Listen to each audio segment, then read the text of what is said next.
नमस्कार दोस्तों, मैं डॉक्टर स्वप्निल सागर जैन निरामय होम्योपैथी के अपने इस YouTube चैनल पर आप सभी का बहुत बहुत स्वागत करता हूं। दोस्तों, आज मैं आपसे बात करने वाला हूं आंखों की एक ऐसी समस्या के बारे में जिसके कारण बहुत सारे लोगों को दृष्टिहीनता यानी कि अंधत्व का शिकार होना पड़ता है। उनके आंखों की जो रोशनी होती है वो पूरी तरह से खत्म हो जाती है और उन्हें दिखाई देना बंद हो जाता है। सामान्यतः इस समस्या को ग्लूकोमा कहा जाता है और ग्लूकोमा एक ऐसी समस्या है जिसमें हमारे आंख में पाई जाने वाली एक नर्व जो कि हमारी आंख और हमारे दिमाग के बीच में एक कनेक्शन बनाती है, जिसे कि ऑप्टिक नर्व कहा जाता है। वो ऑप्टिक नर्व डैमेज हो जाती है और उसके कारण हमारे आंखों में ग्लूकोमा जो है वो डेवलप हो जाता है। अब ये नर्व डैमेज क्यों होती है? इसका कारण है कि हमारी आंखों में इंट्राऑक्यूलर प्रेशर होता है। जब भी वो प्रेशर सामान्य से ज्यादा बढ़ने लगता है तब धीरे धीरे वो नर्व को डैमेज करता है। अब ये जो नर्व है वो क्या काम करती है कि ये हमारी आंखों में बनने वाली इमेज को हमारे ब्रेन तक ले जाने का काम करती है और जब हमारा ब्रेन उस इमेज को रीड करता है, पढ़ता है, तब हमें वो सामने वाली जो चीज है वो दिखाई देती है। अब यदि आपकी ये नर्व डैमेज हो गई, खराब हो गई, अपना काम सही से नहीं कर रही, तो निश्चित सी बात है कि आपको दिखाई देना बंद हो जाएगा, धीरे धीरे धुंधला दिखाई देने लगेगा और जब ये समस्या बहुत पीक लेवल पे पहुंच जाएगी तब पूरी तरह दिखाई देना बंद हो जाएगा। अब ये जो ग्लूकोमा होता है ये कई सारे प्रकार का होता है। सामान्यतः ओपन एंगल ग्लूकोमा होता है, नैरो एंगल ग्लूकोमा होता है, सेकेंडरी ग्लूकोमा होता है, नॉर्मल टेंशन ग्लूकोमा होता है, पिगमेंटरी ग्लूकोमा होता है। तो ये अलग अलग प्रकार होते हैं ग्लूकोमा के, जो कि लक्षणों के आधार पर निर्भर करते हैं कि किसी व्यक्ति में क्या लक्षण है कि वो ओपन एंगल है, किसी व्यक्ति में क्या दूसरा लक्षण है कि वो नैरो एंगल है, किसी व्यक्ति में क्या तीसरा लक्षण है कि वो पिगमेंटरी ग्लूकोमा है। तो इस तरह ये ग्लूकोमा के कई प्रकार होते हैं। यदि हम इसके रिस्क फैक्टर की बात करते हैं कि आखिर किन लोगों में ग्लूकोमा दिखाई देता है ज्यादातर, तो ज्यादातर इसका फैमिली ट्रेट चलता है। यदि परिवार में किसी एक व्यक्ति को ग्लूकोमा की शिकायत है तो हो सकता है उसके फोर फादर्स में यानी कि उसके पूर्वजों में भी ग्लूकोमा रहा हो और हो सकता है कि उसकी आने वाली कुछ पीढ़ियों में भी ग्लूकोमा के जो लक्षण हैं वो देखे जाएं। जिन लोगों को डायबिटीज की, हाई ब्लड प्रेशर की शिकायत होती है उन लोगों में ग्लूकोमा के लक्षण ज्यादा देखे जाते हैं। रेस वाइज यानी कि प्रजाति के आधार पर भी देखे जाते हैं। अफ्रीकन प्रजाति के जो लोग होते हैं उनमें यंग एज में ही ज्यादातर ग्लूकोमा के जो केसेस होते हैं वो दिखाई देने लगते हैं। अब यदि हम इसके सिम्टम की बात करते हैं तो शुरुआती अवस्था में तो ज्यादातर ये एसिम्प्टोमेटिक रहता है, कोई खास फर्क मरीज को समझ में नहीं आता है। थोड़ा थोड़ा जब ये समस्या बढ़ती जाती है तो फिर सिर दर्द होना शुरू होता है, आंखों में दर्द होना शुरू होता है, आंखों में प्रेशर महसूस होता है, धुंधला दिखाई देना शुरू होता है। लेकिन ज्यादातर लोग इन सिम्टम्स को नजरअंदाज करते रहते हैं और इनका प्रॉपर चेकअप नहीं कराते हैं। इसी कारण ये जो समस्या है वो धीरे धीरे बढ़ती चली जाती है और लेटर स्टेज में यानी कि उम्र बहुत ज्यादा हो जाने के बाद समझ में आता है कि अब आपके अंदर जो ग्लूकोमा है वो बहुत ज्यादा कंडीशन उसकी खराब हो चुकी है। इसलिए अगर शुरुआती अवस्था में ही आपको ये लक्षण दिखाई देते हैं कि आपको आंखों में धुंधलापन दिखाई दे रहा है, आंखों में भारीपन दिखाई दे रहा है, सिर में भारीपन रह रहा है, जो आप सब्जेक्ट जिस चीज को आप देखने की कोशिश कर रहे हैं वो हिलती डुलती प्रतीत हो रही है, तब उन सारी कंडीशंस में आपको तुरंत किसी ऑप्थेल्मोलॉजिस्ट यानी कि आंखों के जो विशेषज्ञ होते हैं उनको दिखाने की जरूरत है। अब मैं बात करता हूं कि होम्योपैथिक दवाइयों से हम किस तरह से ग्लूकोमा को ठीक कर सकते हैं। होम्योपैथी में बहुत अच्छी अच्छी दवाएं आती हैं जो ग्लूकोमा के सभी केसेस को 100% क्योर करने की क्षमता रखती हैं। डिपेंड करता है कि मरीज के लक्षण किस तरह के हैं, उसका शरीर किस तरह का है और उसकी बीमारी कितनी पुरानी है। तो इन सारे सिम्टम्स के बेसिस पे जब उसको दवा दी जाती है तो फिर वो पूरी तरह ठीक हो जाता है। सबसे पहली दवा जिसका सबसे ज्यादा उपयोग किया जाता है वो होती है फास्फोरस। बहुत ही अच्छी मेडिसिन है फास्फोरस ग्लूकोमा के केसेस को ठीक करने के लिए।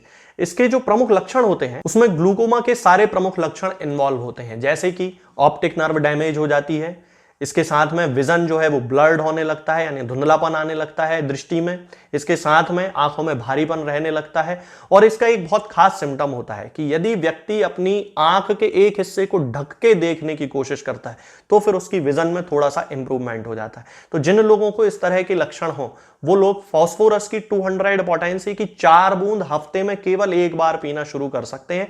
6 से 8 हफ्ते तक इसका उपयोग करें, धीरे धीरे इसके जो लक्षण है ग्लूकोमा के वो ठीक होने लगते हैं। इसके बाद दूसरी मेडिसिन आती है दोस्तों कोमोक्लेडिया। होम्योपैथिक मेडिसिनल सिस्टम में ग्लूकोमा के लिए ये भी उतनी ही इफेक्टिव मेडिसिन है जितनी की फास्फोरस है। इसमें भी प्रमुख रूप से ऑप्टिक नर्व में डैमेज होता है, क्योंकि ग्लूकोमा का मेन सिम्टम है कि ऑप्टिक नर्व डैमेज होती ही है उसमें। इसके साथ में ग्लूकोमा के साथ में पेशेंट को दर्द होता है, पेनफुल ग्लूकोमा होता है।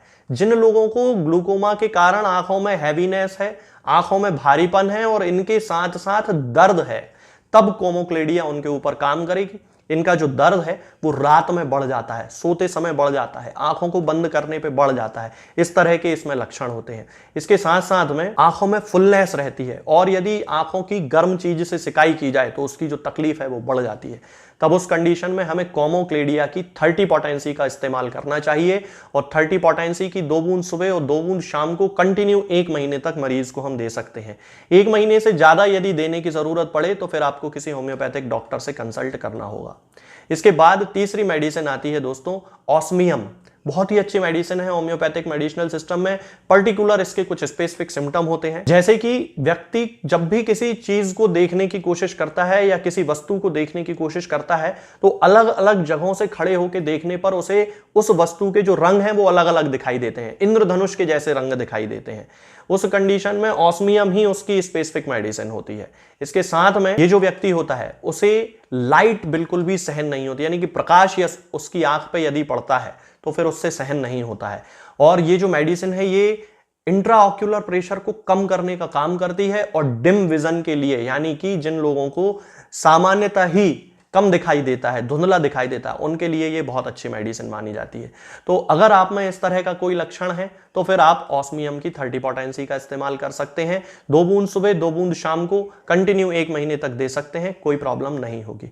इसके बाद अगली मेडिसिन आती है दोस्तों फाइसोस्टिग्मा। बहुत ही अच्छी मेडिसिन है, आंखों से संबंधित बहुत सारी बीमारियों में इसका उपयोग किया जाता है। इसका जो पेशेंट होता है उसको ग्लूकोमा की शिकायत आंखों में लगी किसी चोट के कारण होती है, यानी कि यदि किसी व्यक्ति को आंख में कोई चोट लग गई और उसके बाद उसे ग्लूकोमा डेवलप हो गया है, तब हम फाइसोस्टिग्मा का यूज करते हैं। इसके साथ साथ में इसका जो पेशेंट होता है उसे पार्शियल ब्लाइंडनेस की भी शिकायत हो जाती है, यानी कि कुछ कुछ उसकी जो दृष्टि होती है वो पूरी तरह खत्म हो चुकी होती है। तो यदि ये सिम्टम आपके पेशेंट में दिखाई देता है तो फिर हम फाइसोस्टिग्मा की 30 पोटेंसी का यूज कर सकते हैं। 2 बूंद सुबह और 2 बूंद शाम को कंटिन्यू हम 1 महीने तक मरीज को दे सकते हैं।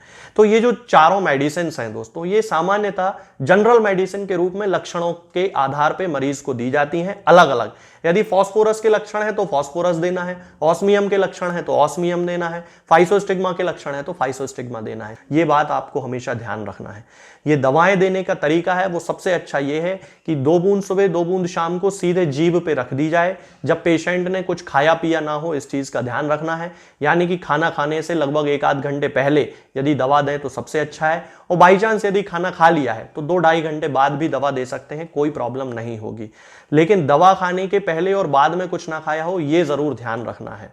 ये दवाएं किसी भी होम्योपैथिक मेडिकल स्टोर पे आपको मिल जाएंगी, वहां से आप इनको खरीद सकते हैं और आप इनका इस्तेमाल कर सकते हैं। लेकिन एक बार फिर मैं कहूंगा कि लक्षणों के आधार पे ही दवा का उपयोग करें तो ज्यादा अच्छा होगा। आज के इस वीडियो में फिलहाल इतना ही। आगे के वीडियोस में मैं आपसे बात करूंगा कुछ नई बीमारियों के बारे में और उनकी होम्योपैथिक दवाओं के बारे में। तब तक के लिए जय हिंद, जय भारत। दोस्तों, होम्योपैथिक दवाओं को खाने का सबसे अच्छा तरीका होता है कि हम हमेशा खाली पेट इन दवाओं को खाएं। जिन दवाओं को दिन में केवल एक बार खाना है उन्हें सुबह खाली पेट खा लेना चाहिए, मुंह में अच्छे से कुल्ला करके, गार्गल्स करके मुंह को साफ कर लेना चाहिए, और उसके बाद हमें होम्योपैथिक दवाई खा लेना चाहिए।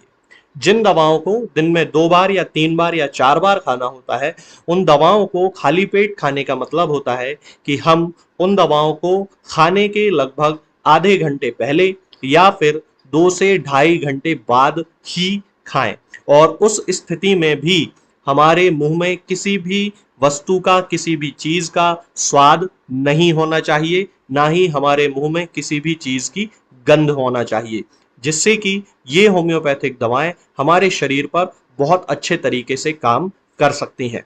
तो हमें हमेशा ये ध्यान रखना है कि जब भी हम होम्योपैथिक दवा खाएं, हमेशा खाली पेट खाएं और हमारे मुंह में किसी भी चीज का स्वाद या किसी भी चीज की स्मेल ना हो। अब बहुत सारे लोग ये सोचते हैं कि हम कच्चा प्याज खा सकते हैं या अदरक खा सकते हैं या हींग खा सकते हैं या इलायची खा सकते हैं या नहीं। बिल्कुल आप इन चीजों का इस्तेमाल कर सकते हैं।